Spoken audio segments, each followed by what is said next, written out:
Very fortunate to have Sondra Nielsen from DESC with us. She's going to talk about one of the first demonstration projects in the Exemplary Buildings Program that Steve Gelb and many others, David Reddy, are driving through the HDC Exemplary Building Task Force. And in a minute, I will probably put the website for that Exemplary Building Program into the chat if Rachel doesn't beat me to it. But let me just say this. There's a lot to say about Sondra, but when we talk about courage, she is really taken the lead in championing the concept of building their buildings to the best standards they possibly can, doing that in the very difficult context of permanent supportive housing, which has its own issues, and standing up to some of the reluctance and resistance from the public funding community. So Sondra, in our mind, is a real hero, and we're fortunate to have her here with us today. Take it away, Sondra. Oh, thanks, Marty. That was really nice. I'm Sondra Nielsen. I am the Director of Development, Facilities, and Asset Management for DESC. DESC was formerly Downtown Emergency Service Center. It started as a shelter on 3rd and Yesler at the Morrison Hotel, and over the past 40+ years has grown into a preeminent permanent supportive housing provider in the Seattle area. We have about 1,200 units, 13 buildings, several in construction. And we honor the housing first model, where we believe that the only barrier to housing is nothing. There are no barriers. You just deserve housing, and it's a basic human right. I started my career in the Southwest. I've been in construction management since the late 90s. I think I've always had an interest in, the concepts that we're going to talk about. I was one of the early lead APs, and I think that, it's a pretty important ideal for me and something that also aligns with DESC's mission and values. If you're not familiar with us, we serve a very vulnerable population. These are people with a lot of co-occurring disorders, mental illness. Many of them have had chronic homelessness, unfortunately, for over 10 years or more. These are people that have really difficult life challenges. Their average median income is 30% and below, although recently a lot of residents that we place in housing have no income, and most buildings are comprised of residents with no income at all. It's a difficult population, but I think that we have kind of found our niche, and we have a lot of tools and tricks to serve the population, and it's who we are essentially building our housing for. Unlike other housing providers, we don't have a blend. We are solely focused on that population, and we don't have buildings that have, kind of hybrid population mix. Because most of the residents either have extremely low or no income, all of our buildings are designed with the central plant design model, where there's not individual sources of energy or water or anything in the unit. It's all based on a central plant design. When I joined the agency 8 years ago, I was just completely flummoxed with how much money we were paying for utilities. And the portfolio is a blend with some older buildings, some turn of the century buildings downtown, and then newer buildings. But I was noticing that even the buildings that had been designed in the past 10 years were real energy hogs. I started to really noodle about, was that a behavioral health issue that we weren't going to be able to address? And it was just people with mental illness are just going to consume large quantities of water and energy, and that was a behavioral problem that we were just going to have to deal with. And our Estelle building that was built a few years ago has a really robust DDC system in it, where we have a Honeywell Trillium with a spider in each closet of every unit, and it collects all kinds of data from hot, cold water usage, how many kilowatts of energy are being used. And that technology allows us to see that data in real time. It confirmed a lot of things that I suspected, that it's not actually client behavior, that it's the design of the building and the performance of the buildings that we're building. And yes, there are a few problematic tenants, but once you identify who they are, you can work on behavioral modifications that have a pretty fair amount of success. So I then really started to, bring back some of those, I guess, lead AP skills and really think about what we were doing with our building design. And I really started to hit some of those roadblocks that I think prevent building owners, operators from implementing these. And I really started to work around how I could get through some of those roadblocks. And as part of a mission-based organization, I really feel strongly about this equity concept that solar and rebates and having a net zero building shouldn't just be for a certain segment of the population. It should be for everyone. And the people that truly need it the most are the DESC population. So, from that platform, I really started to, focus on how we could get there. And I mean, I think some of the initial barriers were really like cost. Cost is a huge barrier. The perception of the technology is a barrier. And I think that I had this information of, well, these utility bills are just not viable. And the way that our buildings operate is we're fully subsidized, meaning that we don't do private fundraising to fund how the units are served and maintained. It's coming from public subsidies. So I also really felt compelled that, there's work to be done here to do better and to prove that this can be done better for the sake of, this is all the collective that is contributing to the financing that makes this possible. I also felt that with the upcoming code changes, the recent code and a lot of the things that the building design of our building from a few years ago was really far off from where we needed to be. And that I was really starting to get pretty anxious that there was going to be this pathway for permanent supportive housing to what I'll call opt out of the code.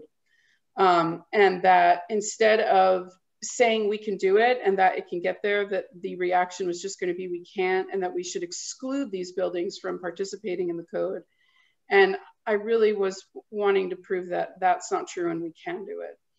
So as we move from a few buildings from Estelle, I started to really, Estelle does have ERVs, and I really feel like our Clement Place building dialed that in a little bit. And when I had the opportunity, our Hobson building is a really important building. It's Mr. Hobson's namesake. He was our executive director for many years, and I feel like if this was the one to try it, it was this one. It's the Hobson namesake. This is Bill Hobson pioneered a lot of housing first principles that we take for granted today. And I felt in honor of his pioneering spirit, this was going to be the one to be the exemplary building. Obviously, money was a huge barrier from the beginning, and Steve Gelb and David Reddy and Marty Kooistra were really instrumental in helping us to have the data to work with Seattle City Light for incentives to capitalize on commerce dollars available for energy efficiency, and to really come up with the plan of how we were going to do that. And then I think there was a huge jump in, we have sand and heat pumps in the design. We have the Swigon,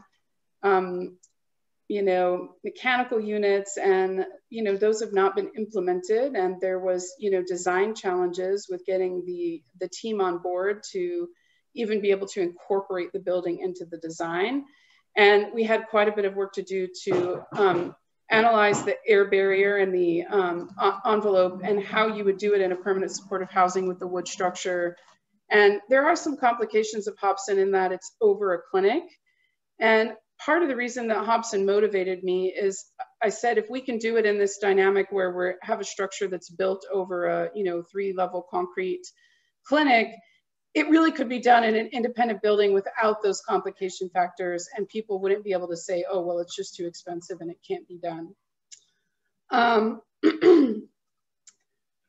I feel like now that, you know, we're in the midst of construction now, and we've gotten over some of those cost barriers, you know, we're going to implement. And then I have a unique position in the community in that I wear the hat of being in the chair of making decisions about what development we do. And I also wear the hat of managing the team of facilities, you know, professionals that are going to be maintaining and serving the equipment over the long term.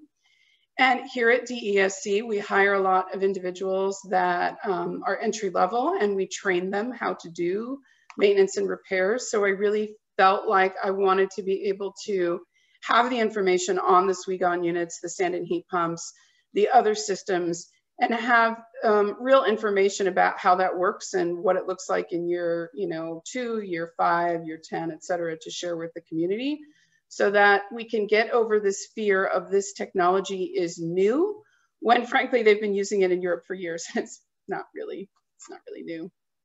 We're just new to it. I think that I'm most excited about having really tight units where there's not migrant air passing through them. When you have mental illness and you know, you're trying to just get through day to day, and you're sitting in a unit at some of our older buildings, there's a lot of like drafts that I'll call, and you feel like you can never get warm enough. And even with your windows closed and maybe even something over those windows, you feel like your heat isn't working, and it's a constant source of contention or anxiety for you. And I'm really excited about having some units that are super airtight, where that isn't going to be an issue for people, and seeing how it really impacts their, you know, success rate and being able to maintain their housing and not have to constantly have these drafts where there's always a battle of it's not hot enough for me and I'm constantly freezing. Wow, I feel like I really rambled a lot there. Why don't I let people ask questions? And maybe that will drive some different kinds of conversation. If you have questions about what we're doing, the model, the building itself, the late great Mr. Hobson. So let me know. Sondra, thanks. This is Steve Gelb. I might just share, I think Rachel has keyed up our first tech brief and case study to show. Awesome. Rachel, or do you want me to share my screen? Yeah, I've got it. Do you want to see the tech brief first here? Is that okay? So really quickly, thanks to HDC and the Office of Sustainability and the NRDC and Milepost Consulting, we've developed tech briefs on some of the technologies that Sondra was mentioning and that involve our new energy code. One is this balanced ventilation with heat recovery. Another is the hot water, heat pump hot water heating. And these briefs will be sort of templates for other briefs we can do on single family housing and all kinds of other stuff. So the tech brief is just an overview of the technology. It's designed for kind of developers and public officials to really understand what we're talking about and what some of the advantages are of new electric high efficiency technologies, as you can see here in this tech brief. And these will be done literally tomorrow, and we'll publish them on the Shift Zero website, as well as the Housing Development Consortium's Exemplary Building website. And then I don't know if you have the case study as well.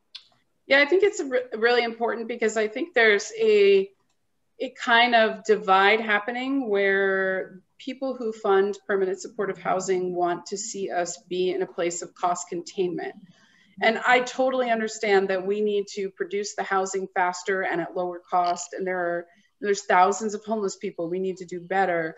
But I also feel like that can't come at the compromise of we're designing big drafty dinosaurs sucking all the juice you know, out of the system that aren't places that are healthy, safe buildings for people to live that actually exacerbate their mental health issues.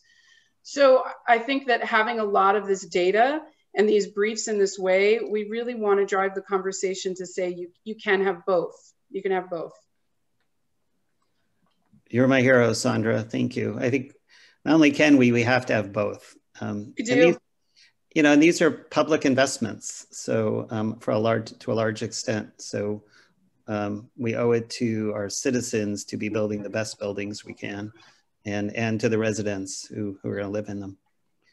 So we'll be publishing 2 tech briefs, and there will be 2 case studies on each technology out of the Exemplary Building Program, and these are shared between Shift Zero and the Housing Development Consortium, and the tech team of the Building Electrification Task Force will be looking at other opportunities for both tech briefs and more case studies of electric buildings and electric technology. Yeah, I'm really committed to sharing all the information and data if it wasn't the era of COVID. And hopefully by the time construction is complete, you know, I'd love to host tours so you can come and see it yourself. It's an important aspect of this. Just want to let you know, sorry, that the technology is improving all the time for building envelopes, and then the requirements are getting more and more stringent. So most new buildings need to be very tight. Triple pane windows are becoming more normal. So there's a lot of triple pane options now coming out of Europe that are very, very affordable where they weren't before. So that makes a big difference as well. It does. Hi, this is Graham Wright, Passive House Institute US. I had a question for Sondra about the monitoring data and the occupant behavior point that you brought up. I think you mentioned that that was from the Estelle building, and I just wondered if you had like written any of that up, because we've been curious about what's sort of the level of miscellaneous plug loads that people use, and is that different in your kind of housing versus regular? I don't know. Sorry, is David Reddy on the call? Yeah, hey Sondra, I'm here. No, we haven't published anything. But you know, if you have specific questions, I think we could try and answer. You know, give you some data. It's a pretty robust system in terms of what we have access to. You know, water, energy, even the status of windows being open on a real-time basis. So. Okay, I will follow up. Thanks. This is Amy. I think that David and I have long thought of, you know, I'd love to write 18 white papers on a set. Yeah. I think that, you know, with my other responsibilities, it hasn't been a priority, but if anybody is interested in that, David and I are ready and willing to share all of our lovely data. Yeah, we can say that it has been very important to guiding design of buildings since Estelle. So that in that respect, it's been very useful. True. Thanks, Sondra. I had a kind of, you alluded to, or you talked directly to it, but you know, as an advocate, I also often feel our housing goals are conflicting with our climate goals, and both from elected officials talking past each other, but also advocacy organizations sometimes talking past each other. And I think resources like Steve is working on are ways to help bridge that gap, but are there other messages or resources that you or others have found that are needed so that we as Shift Zero can start to think about how we can produce those? And I think we can weave Marty into that conversation. I think that, you know, advocacy is really multi-layered, and I think that sometimes in order to move that needle, there really needs to be this like proof in the pudding kind of, you know, show us that it can be done. And I think that once we have, you know, Hobson in place and have a lot of that data, we'll really be able to talk about the results. And I think the results are really going to drive this like front cost versus long-term viability equation that is really going to be sexy, whereas the conversation now is not so much. I would echo that. And, you know, what happens in the circles, especially on this first cost versus life cycle cost debate, is people toss out numbers that are based on speculation, preliminary thought, subcontractor potential penalty pricing, and they soon become the real number in people's minds. And until we can prove the concept and collect the data and show people how it can be done, we're going to continue to be up against this lore that is just too expensive. I also feel that in the community itself, there is this, oh, well, we can't maintain that. What is that? We're going to have to, what, get a vendor to do that? We're going to have to, that's going to be some big expensive maintenance contract. Or what if that thing breaks? Then what are we going to do? Or, you know, there's a lot of that anxiety that I think we need to just kind of get over. And as one of the first providers to have put in like ERV systems, I think I had my own a little bit anxiety that I had to get over of that. But then once you really have that dynamic of, I'm sorry, I can't see his name, but there was a gentleman that mentioned that you know, that technology is really improving, and the maintenance on those ERVs is magical. I mean, it's magical. You can take an entry-level person up there, show them once or twice what to do, and you're locked and loaded.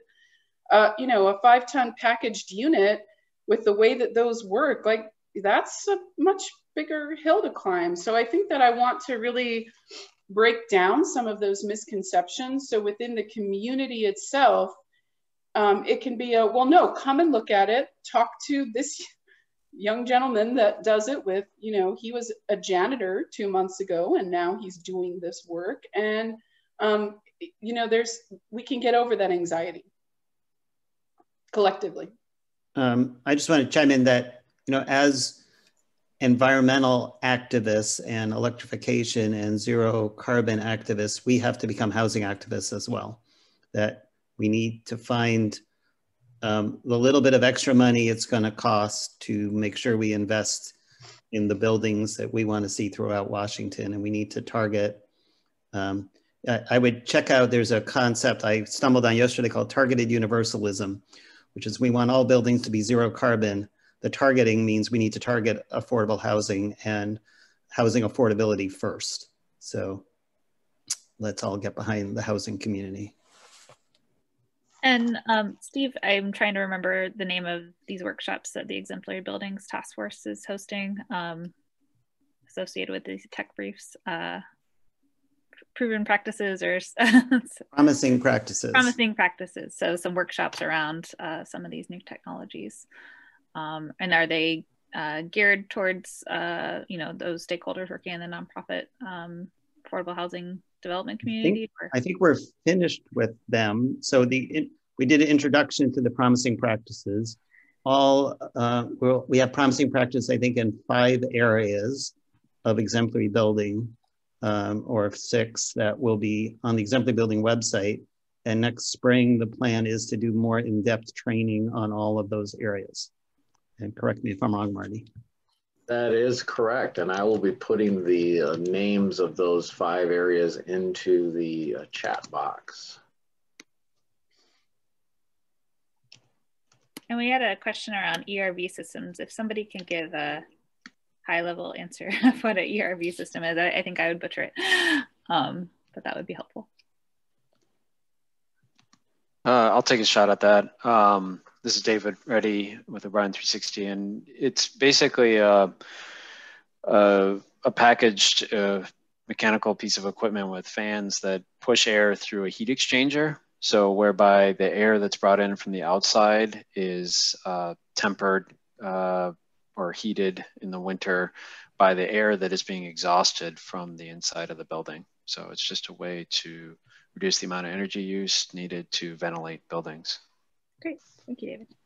And I think it's a really important aspect for us because we know that when people are struggling with mental health concerns, you know, fresh air is just really paramount to them being able to stabilize and maintain their housing and, you know, be successful in general. And, you know, you run into this conundrum of, you know, you need to be exhausting in the, you know, 70, 75 CFM range.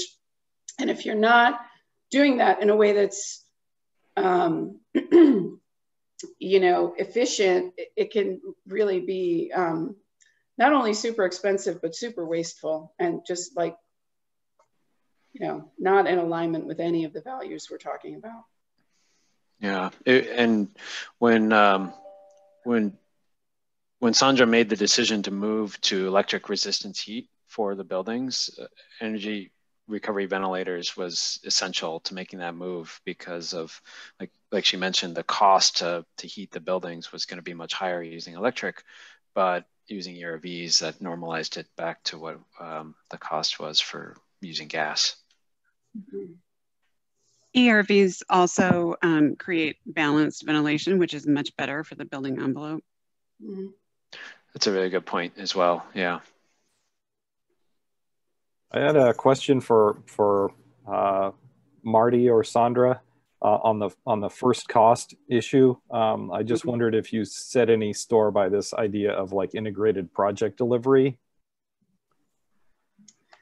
I feel like I would love to get there, but the way that, so our project in particular is financed by tax credits, and some by the state, some by the city, and the process that makes that happen makes an integrated model very difficult. I think we're getting closer with changes, and I think a lot of us are really trying to think progressively. But the way that would have to happen is DESC would have to commit to spending resources prior to knowing if the project was getting funded. And I think it can be problematic and a risk in that, you know, we're a homeless provider. We can't be, you know, financing the hope of getting funding and then not getting funded, because the public funding rounds are very competitive and getting ever more so competitive as we move through each round. Marty, would there be a different way to say or describe that? No, you hit it. I mean, we're in dialogue with the Finance Commission. We're trying to figure out even if we could create an upfront loan that would fund really some aggressive early integrative design and take away that risk from the developer. There's got to be a way to do it. But one of the things that happens in Sondra's world is every project in some sense is just a rebuilding of a new team. You have usually a different architect, a different GC. There's no rhythm that comes from a vertically integrated company. So she's facing all of that process-related development, relationship development, in addition to the actual content and focus on the work. And we're really trying to figure out within this very abstract and brain-damaging funding world that our members have to go through, are there ways to overcome the implications of that process that work against what we're trying to do? Yeah, and working against how we can create a competitive process, because, you know, the second you get any certain types of public funding, it triggers HUD requirements, and how to have a competitive process without a, you know, hard bid of here's a drawing, here's a specification, now produce a bid, has been another barrier that I think as we start thinking through these things, how to get around that. So you can integrate and bring the person to come to the table and say, this can be the number, and have that dynamic be considered competitive. Interesting. Thanks. thank you for letting me come and regale you with stories of DESC and Hobson Place. I appreciate it. Yeah, thank you, Sondra. That was really, that was great to hear. And I think it, I'm hoping it helps break down a few mental silos people might have in their heads around housing, climate, and the populations we're trying to serve throughout. So thank you for joining us again. If